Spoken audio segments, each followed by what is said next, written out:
It's Friday night at the time of this recording. There's no other way I'd rather be spending my time than making a video talking to you here right now. On a side note, I can't help but notice how much later the sun stays up. That's when you know it's summer and it's always an exciting time. I'm preparing my body for a strenuous 13-mile run tomorrow, and I'm sharpening my mind by reading 0 to 1 by Peter Thiel. If you have any great book recommendations, make sure to drop them in the comments below. In this video, we are talking about one of my favorite topics, near and dear to my heart, the reason why I have no work-life balance in my software sales job. I initially made this video, part 1, a couple months ago. Over 600 of you watched, over 64 likes, and make sure to like this video now. It takes 1 second. And I wanted to make a part 2.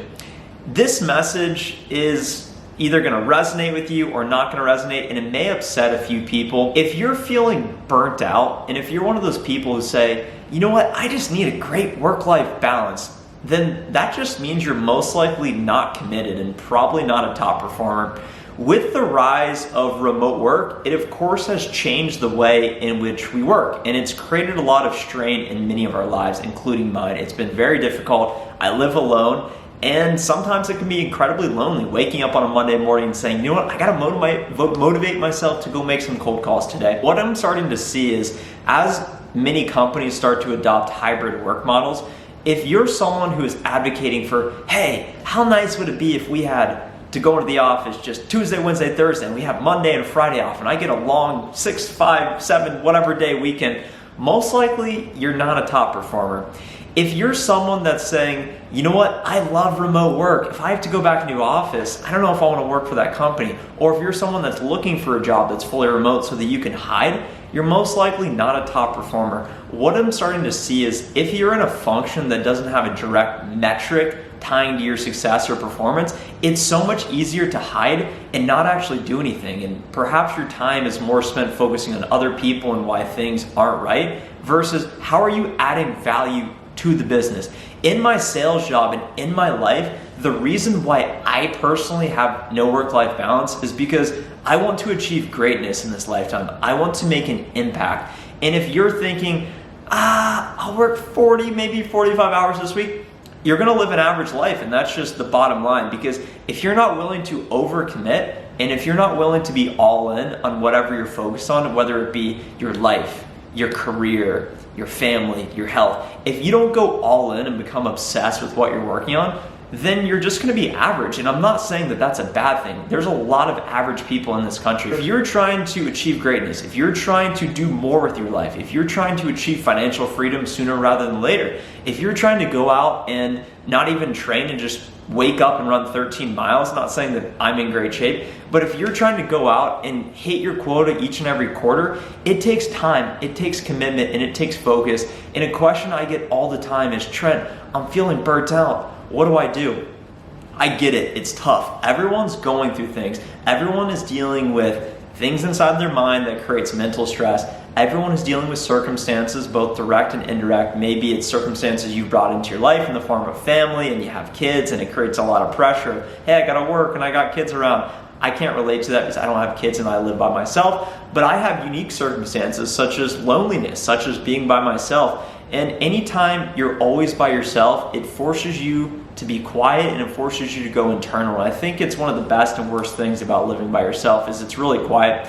But the reason why I have no work-life balance is because I recognize that if I'm not going all in, if I'm not giving my job, for example, my software sales career, my full focus, then I'm most likely not going to be able to perform at the level I want to.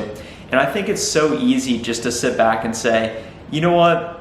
I've been working hard, I'm happy where I'm at. And once you start to feel complacent, once you start to feel like you've made it, once you start to feel like the work you're doing, it should stand for itself, that's when you're gonna start to drop off. Because what I've realized working in software sales, hitting my quota for the last 3 quarters, is that you're not measured on what you have done, you're measured on what you're going to do. And I think that's why it's so easy for many of us to say, you know what, I'm gonna work remote. That's the path of least resistance. I'm just gonna be on my own island. I'm gonna live at home. I'm gonna do my thing. I'm gonna work my own hours. I'm gonna set my own schedule, and I'll just be on the sidelines. If you stay on that path, you're just gonna be average. You need to be leading at the front of the pack. You need to be the person saying, you know what, I'm going back into the office. I'm going in 5 days a week.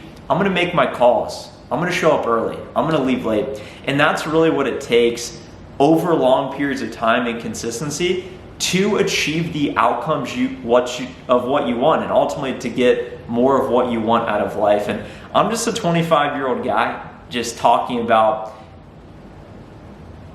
my experience through my own unique worldview.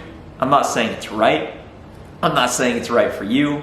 And I'm not saying what I'm saying is the right way and how everyone should live, because I'm on a far extreme. I'm on an absolute polar extreme of, hey, all in, going as hard as you can, working until exhaustion, working my software sales job. Just give you perspective, because a lot of people ask me, they say, Trent, how long do you work? How many hours do you actually put in? And I'm like, look, you're salaried, so it's not like by working more you get overtime. And if you're on a job paid by the hourly, you gotta get off that, and you gotta get on a performance-based job. The next evolution is actually being a business owner, but I'd say I work between 55 and 60 hours realistically in my software sales job. I start between 6:30 and 7 a.m. and I usually work until 5:30, 6, sometimes later, depending on what's going on. And I typically don't take breaks. I know that sounds ridiculous. Maybe I'll watch a YouTube video for a couple minutes. Maybe I'll drop into my own channel and drop likes on all my videos and drop comments. But I typically work pretty straight. And then as soon as the evening hits, I go into focus mode and I'm like, okay, I gotta go make a video. I gotta go put a new video out.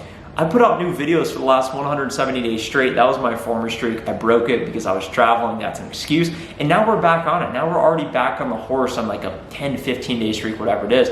And that takes probably 10 to 20 hours a week. So now I'm probably working about 80 hours a week, every week, month after month. And I plan to do this year after year so that by age 30, I'm set and I have what I want, and I've established an additional stream of income here in tandem to continuously moving up the corporate ladder by selling my soul, by working a lot of hours. And that's just what it takes. And that's because I want more out of life and I want to make an impact on other people. And in order to do that, you have to go all in. You have to put in a lot of time. You have to be obsessed. And a lot of people say, Trent, you're going a little hard. Trent, maybe you should take a break. Trent, maybe you should go do something social on a Friday. And that's a great point. And a part of this is really sacrificing things. You must be willing to sacrifice who you are for what you want to become. And that's a really key point there.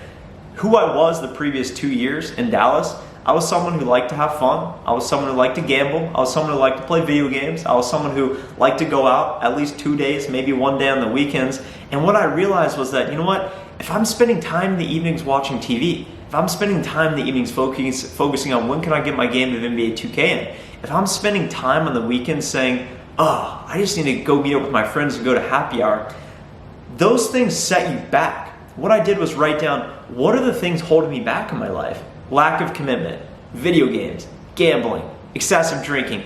All these things are holding me back from my goals. And I said, what do I need to do more of? Okay, wake up earlier. Okay, focus my time and energy on the things that get me closer to what I want and that actually bring me more satisfaction and value. Working hard, achievement, and I'm not doing it for the money. I'm not saying, oh, I want to make a lot of money so I can buy a house and flex on other people. None of that matters. None of that matters. I don't care. I don't have any valuable possessions. All I have is a camera, a ring light, and my work setup here. That's all I have, and a mattress. I don't have anything on the walls. You can ask my friends. I have nothing on the walls. I don't do it for the material. I do it for the game and the actual process, and that's what I love, and that's why I believe I can have no work-life balance personally, because I value work and I value the feeling it gives me of satisfaction. A lot of people value different things and have different priorities, which is good, and maybe you're not willing to sacrifice what you have going on, but what I realized was if I sacrificed, if I went all in, that is what helps me establish a YouTube channel that pays me. Now it's monetized. Now I get paid $10 a day, and it's always growing. That's how I established hitting my quota 3 consecutive quarters in a row as an account executive. That's how I established being able to only run 2 miles at a time for like 5 years, to then being able to run 13 miles pretty easily. All you got to do is figure out what you want, go all in on it, and keep doing it for long periods of time, and you'll get more of what you want out of life, whatever that may be. Maybe it's a better social life. That's something I could use some help on. I could probably use some tips getting in a relationship, finding a girlfriend, being better at communicating to friends and family. Those are things I can improve upon. But I'm just at a place in my life where I need to focus on what I want. I need to be a little selfish, and I need to go for the life I want and ultimately turn that dream into a reality. And hopefully I put myself in the best position by going all in. We never get our time back, so only time will tell. Thanks so much for watching this video. I'd love to hear your thoughts in the comments below, along with that book recommendation. Have a great weekend. I'll see you in the next video. Bye.